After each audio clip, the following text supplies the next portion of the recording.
Shalom saudara-saudari terkasih dalam Kristus. Pernahkah bertanya dalam hati, bagaimana mungkin satu bangsa kecil seperti Israel yang dikepung oleh kebencian dari utara, selatan, timur, dan barat masih bisa berdiri, masih bisa membalas, masih bisa menghancurkan musuh-musuhnya, bukan hanya bertahan tapi menyerang balik dengan kekuatan yang menakutkan dunia? Padahal sejak kelahirannya di tahun 1948, bangsa ini sudah langsung diperangi. Mesir, Yordania, Suriah, Lebanon, dan kini bertambah Iran, Hamas, Hizbullah. Namun mereka tetap berdiri, dan bukan sekadar berdiri, mereka semakin kuat, saudaraku. Ini bukan kebetulan, ini bukan sekadar strategi militer, ini adalah nubuatan yang hidup. Ini adalah bukti bahwa Tuhan belum mencabut tangannya dari Israel. Tuhan pernah berfirman dalam Yesaya 54 ayat 17 berkata, "Setiap senjata yang ditempa untuk melawan engkau tidak akan berhasil. Dan lihatlah, itulah yang sedang terjadi. Setiap roket yang ditembakkan ke arah mereka dicegat. Setiap musuh yang merencanakan serangan dikalahkan bahkan sebelum bergerak." Kenapa? Karena ada satu fakta yang dunia enggan akui. Tuhan sendiri yang menjadi perisai Israel. Israel punya 10 Iron Dome, tapi mereka punya lebih dari itu. Mereka punya Heavenly Dome, kubah perlindungan surgawi. Apa itu Iron Dome jika tanpa tangan Tuhan? Apa arti teknologi F-35 jika Tuhan tidak memberi hikmat? Apa artinya strategi militer kalau Tuhan sendiri tidak berjalan di depan pasukan mereka? Tuhan berkata kepada Abraham di Kejadian 12 ayat 3 berkata, "Aku akan memberkati orang-orang yang memberkati engkau dan mengutuk orang-orang yang mengutuk engkau."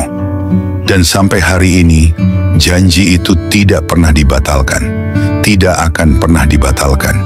Siapa melawan Israel akan melawan Tuhan. Siapa menyentuh Israel, menyentuh biji mata Allah. Saudaraku, mari kita lihat realita. Amerika memberikan 3,8 miliar USD setiap tahun. Jerman, Italia, Inggris, semua menyumbangkan senjata. Tapi apakah itu karena kebaikan hati mereka? Bukan. Itu karena Tuhan yang menggerakkan hati para raja. Seperti dikatakan dalam Amsal 21 ayat 1, "Hati raja seperti batang air di tangan Tuhan, dialirkannya kemana ia kehendaki." Tuhan bisa memakai negara manapun untuk memperkuat bangsa yang dikasihinya. Tetapi hati-hati, dunia sedang bergerak menuju titik didih, dan banyak bangsa tidak sadar bahwa mereka sedang mendekati murka Allah. Ketika dunia menuduh Israel dengan kata genosida, Tuhan mencatat siapa yang bersorak saat umatnya dikepung. Yehezkiel 35 ayat 5 dan 6 berbicara pada Edom yang bersorak atas kehancuran Israel. "Karena engkau menaruh kebencian yang tidak berkesudahan, aku akan menyerahkan engkau kepada darah. Hamas, Iran, Hizbullah, kalian sedang menyulut perang dengan Tuhan sendiri. Kalian pikir kalian sedang menyerang tentara? Kalian sedang menyentuh tanah perjanjian. Kalian sedang menyentuh janji kekal. Mengapa persenjataan Israel tak habis-habis?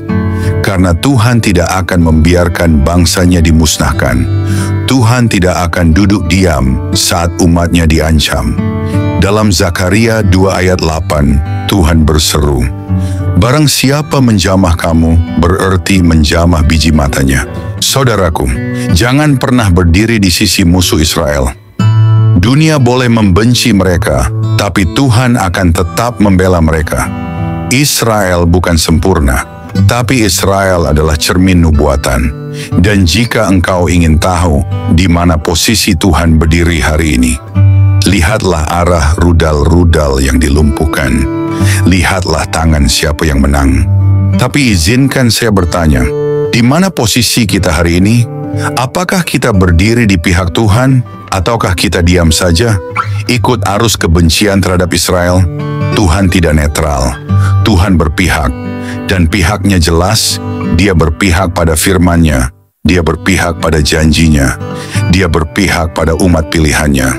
Inilah saatnya bertobat, saudaraku. Inilah waktunya membuka mata dan melihat bahwa semua yang sedang terjadi adalah panggilan profetik. Setiap rudal yang ditembakkan ke Israel adalah panggilan pertobatan bagi bangsa-bangsa. Setiap perisai yang melindungi Yerusalem adalah peringatan bagi dunia. Tuhan masih memegang kendali. Jangan tunggu sampai terlambat. Dunia sedang menuju konfrontasi terakhir. Pertempuran ini bukan hanya soal politik. Ini adalah pertempuran rohani. Tuhan sedang mempersiapkan kembalinya Sang Raja, dan Yerusalem akan menjadi pusatnya. Siapa melawan Israel akan hancur, tapi siapa berdiri bersama Tuhan akan diselamatkan, saudaraku. Saat ini, pertanyaannya bukan lagi tentang rudal, bukan tentang Iron Dome, tapi tentang di mana hatimu berdiri. Sudahkah hidupmu berdiri di atas firman Tuhan? Sudahkah engkau meninggalkan dunia dan berbalik kepada Dia?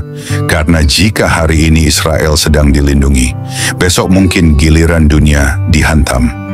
Yesaya 31 ayat 5 berkata, "Seperti burung-burung yang berkepak-kepak, demikianlah Tuhan semesta alam akan melindungi Yerusalem." Dan hari ini sedang terjadi di depan mata kita. Berbahagialah mereka yang melihat dan percaya, tapi celakalah mereka yang membenci dan mencemooh. Renungkanlah sebelum Tuhan datang sebagai hakim.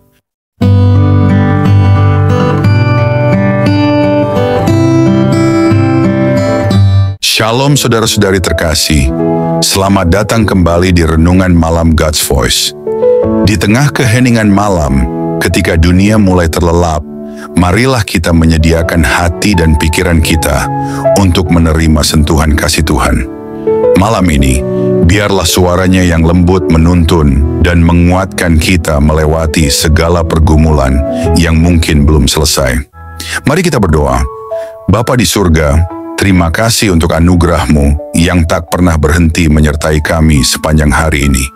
Kini, saat malam tiba, kami datang untuk berdiam di hadapan-Mu. Tuhan, sucikan hati kami, dan biarlah Roh Kudus-Mu hadir, serta berbicara lewat setiap firman yang kami renungkan malam ini. Tolong kami untuk memahami kebenaran-Mu, menerima teguran-Mu, dan dikuatkan oleh kasih-Mu. Kami serahkan waktu ini ke dalam tangan-Mu sepenuhnya. Dalam nama Tuhan Yesus Kristus, kami berdoa. Amin.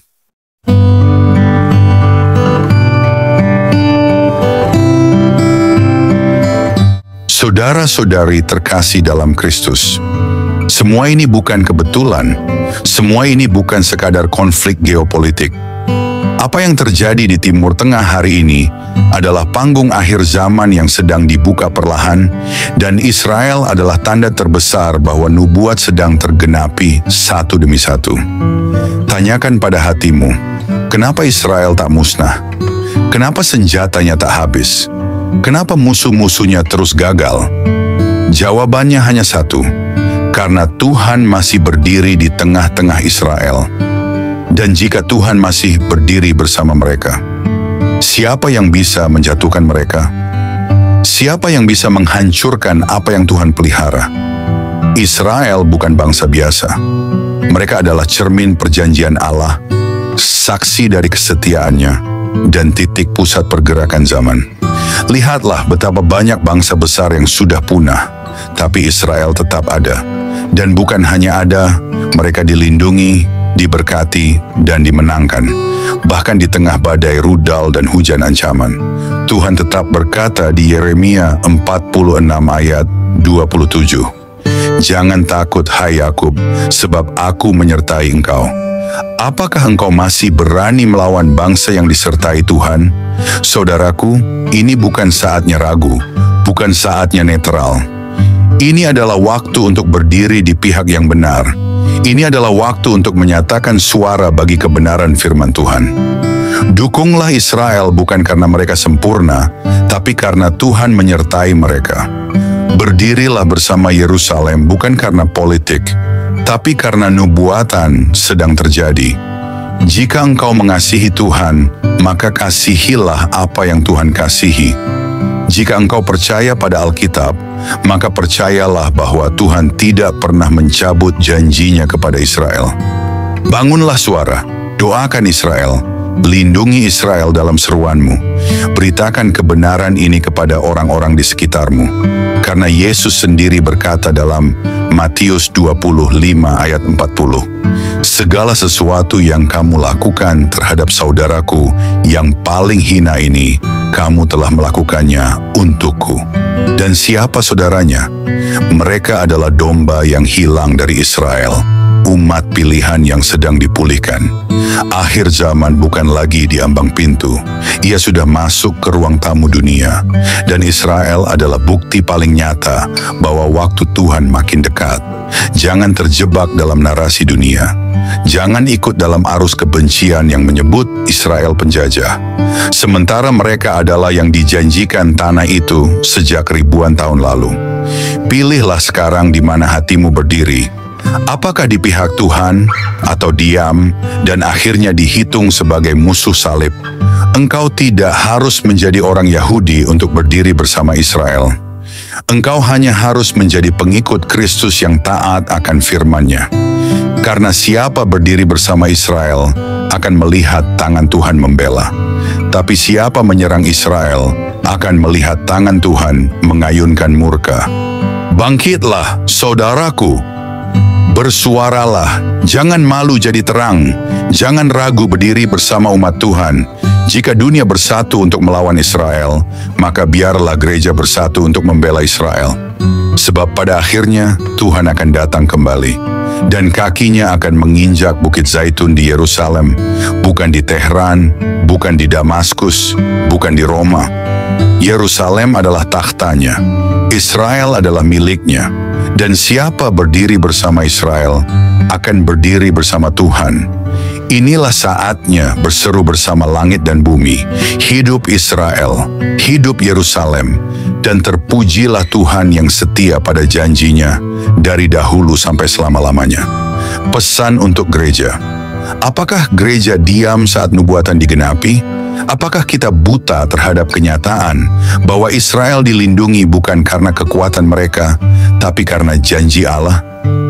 15 Juni 2025 menjadi saksi bahwa senjata bisa habis, tapi perlindungan dari surga tak pernah kering. Israel masih berdiri, langit masih menyala, dan Tuhan masih menjaga biji matanya. Gereja Tuhan, bangunlah. Jangan terlena dalam kenyamanan ibadah tanpa beban saat bangsa yang menjadi pusat nubuatan sedang dikepung oleh api dan darah. Apakah gereja tidak sadar bahwa Yerusalem bukan sekadar lokasi di peta, tetapi jantung dari rancangan kekal Allah? Dan hari ini, jantung itu berdenyut lebih kencang dari sebelumnya. Hari ini, gereja bukan dipanggil untuk jadi penonton, bukan untuk netral, bukan untuk sibuk memperdebatkan doktrin tanpa arah, sementara dunia sedang menuding umat pilihan Allah sebagai penjahat perang. Di mana suara gereja? Di mana mimbar-mimbar yang berseru bagi Israel? Apakah gereja lupa siapa akar dari iman kita? Kita bukan menggantikan Israel. Kita digabungkan ke dalam pohon zaitun itu. Mereka akar, kita cabangnya. Dan jika akar itu dihancurkan, bagaimana mungkin kita bertahan? Roma 11 ayat 18 mengingatkan, janganlah engkau memegahkan diri terhadap cabang-cabang itu. Jikalau engkau memegahkan diri, ketahuilah bahwa bukan engkau yang menopang akar itu, melainkan akar itu yang menopang engkau. Gereja yang sejati akan mencintai apa yang Tuhan cintai, dan Tuhan mencintai Israel.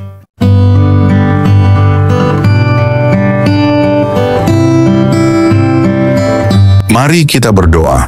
Bapa kami yang penuh kasih, di keheningan malam ini kami datang dengan hati yang penuh syukur.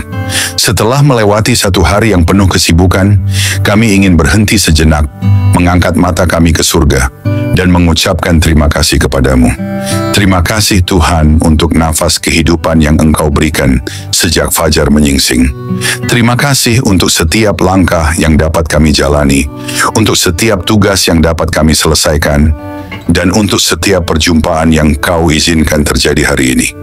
Bahkan di tengah kelelahan, kami melihat kebaikan-Mu menyertai kami dalam setiap detik kehidupan.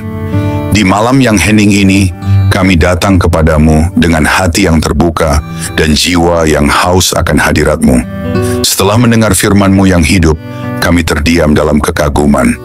Betapa besarnya kasih-Mu, betapa dalamnya belas kasihan-Mu yang tak berkesudahan.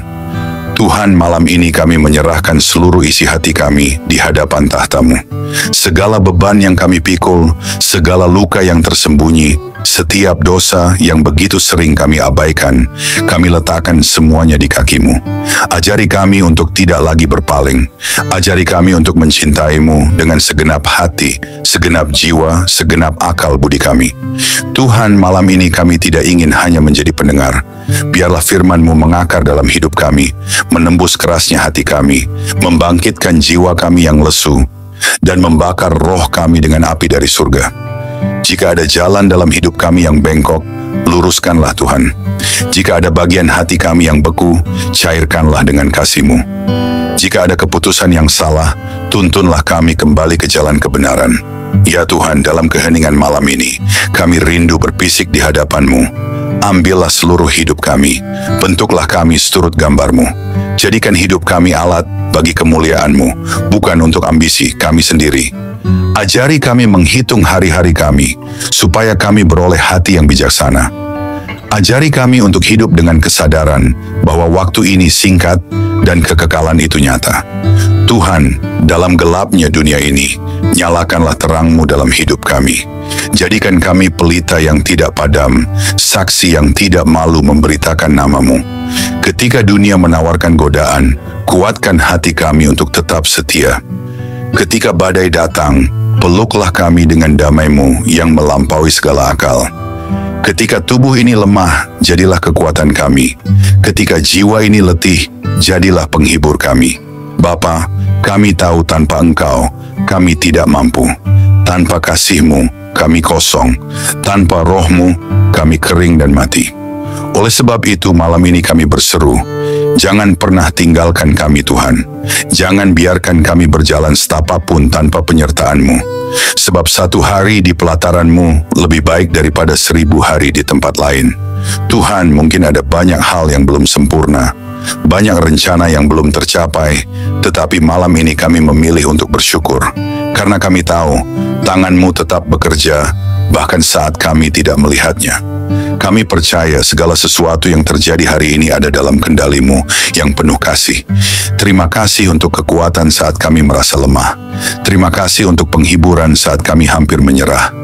Terima kasih untuk damai-Mu yang melingkupi hati kami, bahkan di tengah kekacauan. Segala sesuatu yang kami alami hari ini, suka maupun duka, adalah bagian dari rencana-Mu yang indah.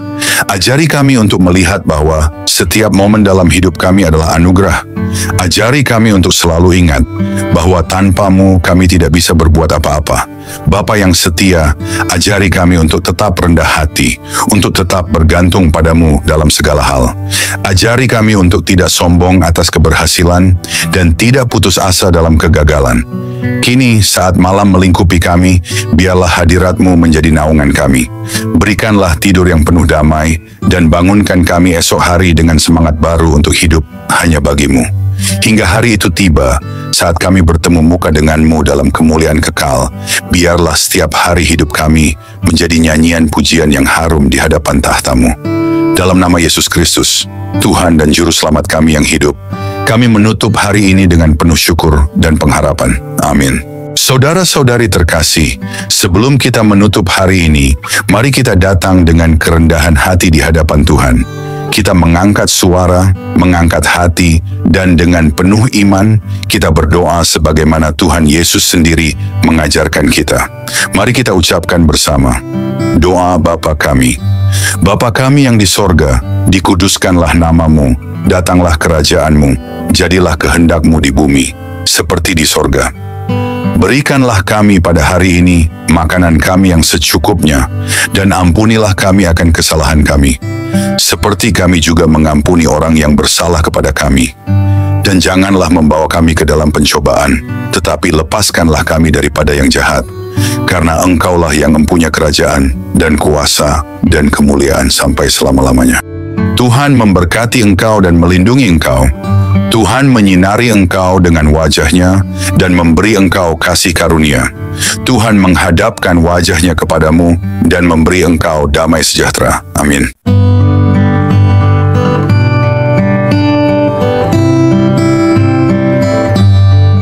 Saudara-saudari terkasih, malam ini kita telah merenungkan betapa besar kasih Tuhan yang menopang hidup kita sampai detik ini. Biarlah setiap kebenaran yang telah kita dengar tidak berhenti hanya di telinga, tetapi bertumbuh di hati, mengubah hidup kita hari demi hari, hingga kita menjadi serupa dengan Kristus, Sang Terang Dunia. Jangan biarkan malam ini berlalu begitu saja. Bangunlah komitmen baru di hadapan Tuhan. Dan tetaplah haus akan firman-Nya, sebab hanya dalam Dia kita menemukan hidup yang sejati. Jangan sia-siakan firman yang telah ditaburkan. Responilah dengan segenap hidup, dengan segenap jiwa. Biarlah malam ini menjadi malam perubahan, malam perjumpaan sejati dengan Tuhan. Terima kasih sudah setia mendengarkan renungan malam ini. Jika renungan ini memberkati, jangan lupa untuk like, subscribe, dan bagikan kepada lebih banyak jiwa yang membutuhkan sentuhan kasih Tuhan. Karena melalui satu langkah kecil dari saudara, Tuhan dapat menjangkau ribuan jiwa yang haus akan keselamatan. Tuhan Yesus menyertai, memberkati, dan meneguhkan setiap langkah kita, sampai pada saat kita berjumpa muka dengannya. Mari kita bersama-sama menjadi alat untuk memperluas kerajaan-Nya di bumi. Tuhan Yesus memberkati dan selamat beristirahat di dalam damai sejahtera-Nya.